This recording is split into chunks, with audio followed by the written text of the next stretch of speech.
Alright guys, today we're going to be analyzing the fundamental theorem of calculus, part 2. And basically all that's saying is we're making a connection that capital F of x is the antiderivative of the continuous function f of x. So the same thing that we talked about on Thursday, we're just saying that capital F prime of x is the same thing as lowercase f of x. So just feeling that in. So what this means, so all this is saying here is capital F prime of x is the same thing as lowercase f of x. Now, how we can write this, some notation we can use, is if we're looking for the integral of f of x over the interval a to b, or the area under the curve over the interval a to b, we can also say that that's the same thing as function f of x evaluated over the interval b of a, which means that we're going to evaluate capital F of b and subtract capital F of a, and that's going to give us that area under the curve. Let's do a practice just really quick here. It says that we are going to evaluate the area under the curve from 0 to pi for the function sine of x minus x. So the first thing I'm going to do is integrate this function, and I know that the antiderivative of sine of x is negative cosine of x. And I know that the antiderivative of negative x is negative x squared over 2. I am evaluating this over two different areas, from pi to 0, or from 0 to pi.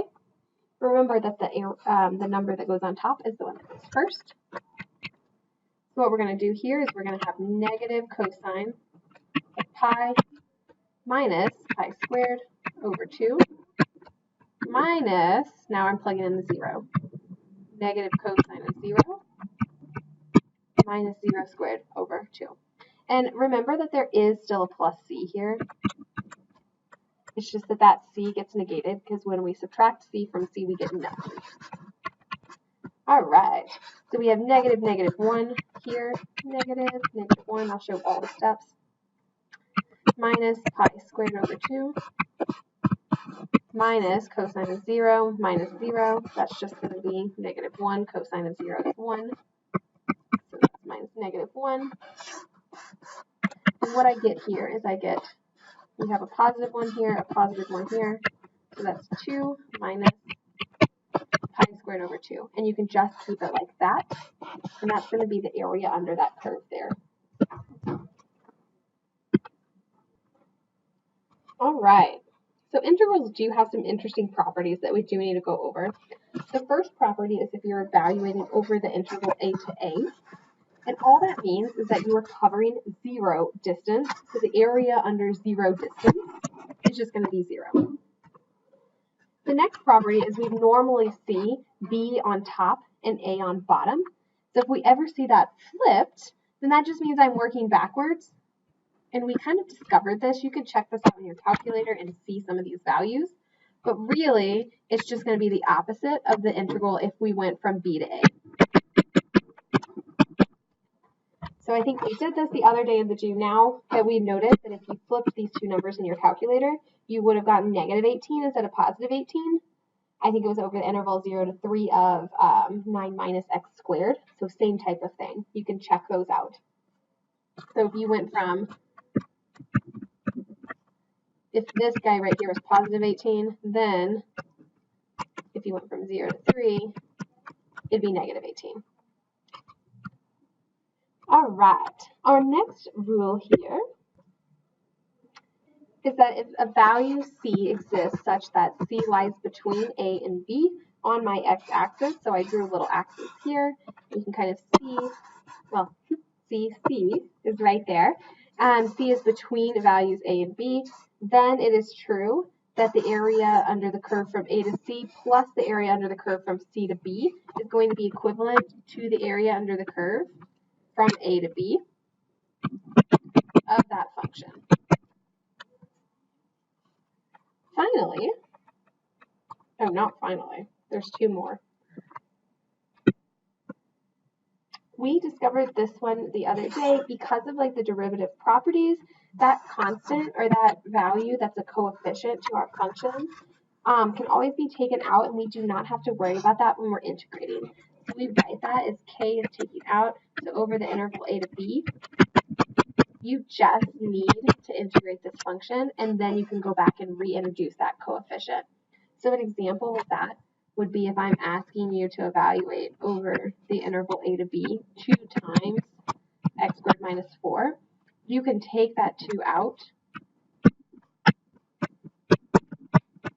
and after you integrate this function, so after you find what x cubed over cubed minus 4x, then you can reintroduce that 2 back into the equation.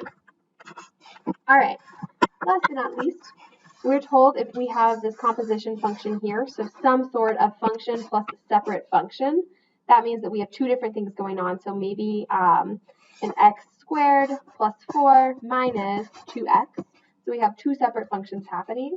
Then that is the same thing as breaking those up and actually just kind of like distributing this integral to both of those functions. So it'd be the integral from a to b of f of x, plus or minus, depending on what sign you're happening here, is going to be the same thing, or you're going to add the area under the curve of f of x to the area under the curve of g sub x.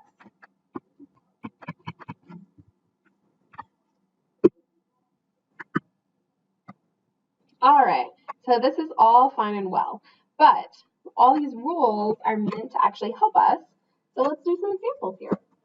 Suppose that we know that the area under the curve for function f of x over the interval 0 to 3 is 4, and that the area under the curve for the same function, make sure that those are the same function, otherwise these rules are not applicable, from 3 to 6 is negative 1. If I'm trying to find the following, so I'm trying to go from 0 to 6, we're going to refer back to that number 3, that rule number 3, that states that this 3 is that kind of like that C value. So all we have to do is we need to say, since that 3 lies between 0 and 6, we are looking from that A to that B value given that C is 3. And all we need to do is say the area of the integral from 0 to 3 plus that 3 to 6, which feels like common sense, but you would be surprised. And I get that total area is going to be 3. Now let's use that rule again and do this example B. Now it's asking us to find from 3 to 6. Now I don't have from 3 to 6, but I do have from 6 to 3. And so that rule number 2 states that if I'm using the inverse, so if I'm going the opposite way, then I just take that known integral and I just make it an opposite sign, or I flip the signs. So that's going to be the inverse, or the opposite, of from 6 to 3. I should have said inverse. That's going to be the opposite. So that's negative 1, which gives us positive 1. Last but not least, if I'm going from 3 to 3, so I'm moving no distance, that just gives me 0. Finally, right here, this one is pretty straightforward as well. Using that constant property that we talked about earlier, I could just pull this negative 5 out, and I'm going to multiply it by my resultant integral from 3 to 6. So I know that the integral from 3 to 6 of f of x, looking back here earlier, I know that that's negative 1. So that just gives me negative 5 times negative 1, which is positive 5. All right, now that we have that down, let's switch gears just a touch, and let's talk about the practicality of this. So does our fundamental theory of calculus method also account for negative area? Well, let's find out. Let's look right here. We're actually trying to evaluate the area under the curve from 0 to 7. So let's actually kind of see what that means here. From 0 to 2 is going to be this little triangle right here. Let me actually get a highlighter. From 2 to 6 is going to be this area right here. And then also, that last little bit, I'm actually going to do this blue. And then that last little bit is going to be this triangle right here. So it tells us to use 7 trapezoids. Well, oh man, I just erased a lot of things. Okay, let's get this color back in. That's blue. And then this little guy right here is yellow. Okay. It tells us to use 7 trapezoids, so let's get those 7 drawn.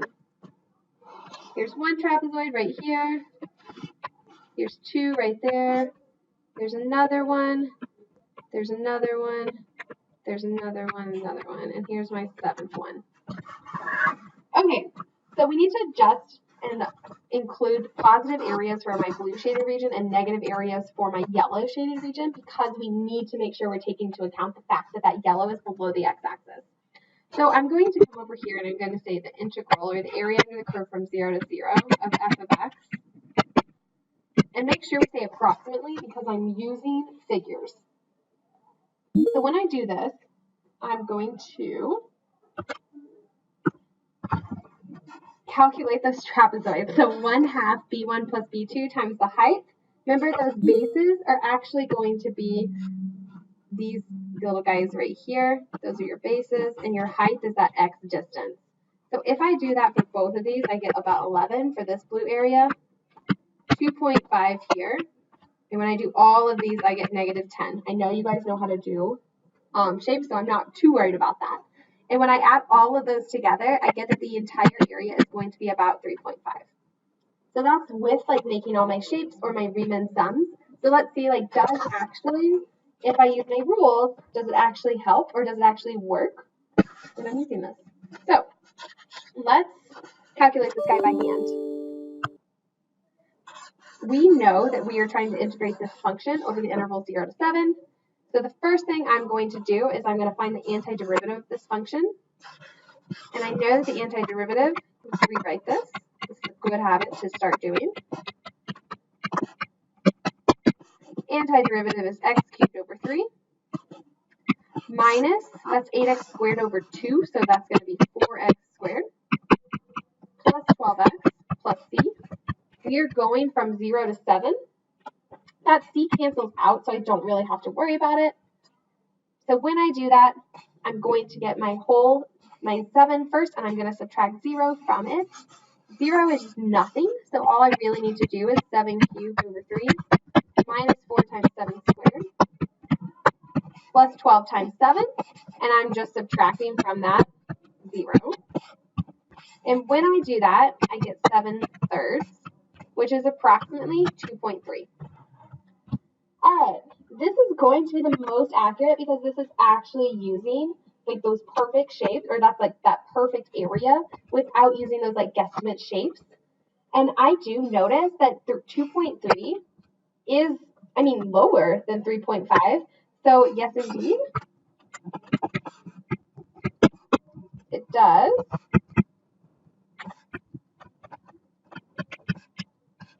take negative area into account.